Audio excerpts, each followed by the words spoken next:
when I was initiated in 1964 and elected to be the keeper of records, I never ever dreamed of being a Grand Pole Mark of Kappa Alpha Psi. I never even dreamed of being a Providence Pole Mark. My only goal in Kappa Alpha Psi was to do a good job. I'm fortunate to have not only met a number of the founders, but to have spent an inordinate amount of time with Irvin Armstrong, who was the second Grand Pole Mark of this fraternity.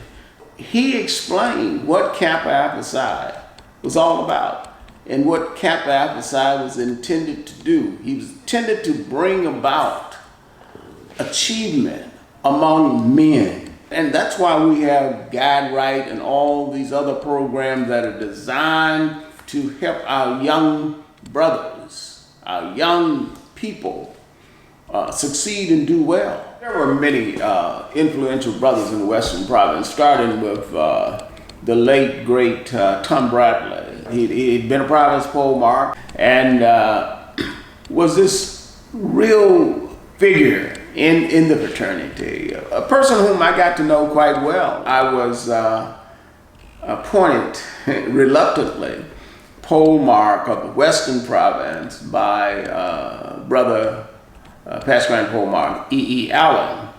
And it was a situation where it really paid off knowing Jack Sudduth and James L. Bradford and James O. Whaley.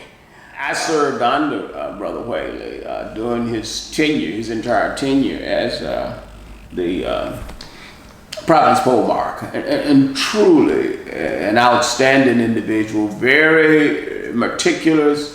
And I traveled with him when we chartered the Sacramento Alumni Chapter and another Stockton Alumni Chapter and other chapters around, and learned a lot from Brother Whaley. Other people that I got to know were people like Randall Bacon. Randall Bacon and I became like brothers. The one that really stands out is Ed Shelton. Ed Shelton was the hardest working person I knew. He ultimately received the Elder Watson Diggs Award, which he richly deserved. Eli Old Davis, a former Pole Mark of the Berkeley Alumni Chapter, former dean at City College of San Francisco, really was an institution. He was an institution because he firmly believed in Guide Right. We used to call him Mr. Guide Right. I think the future of Kappa Alpha Psi is very good. And the reason it is very good is we are able to change with the time and recognize that time does not stand still, that what we do today is going to be different from what we do tomorrow. Then our future will be bright because we can adapt.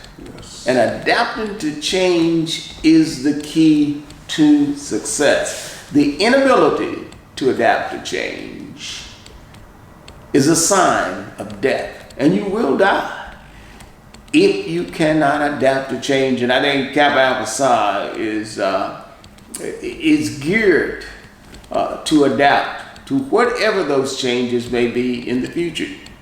What we see today is not what we're going to see tomorrow. If we believe that it's going to be what we see tomorrow, we have already lost.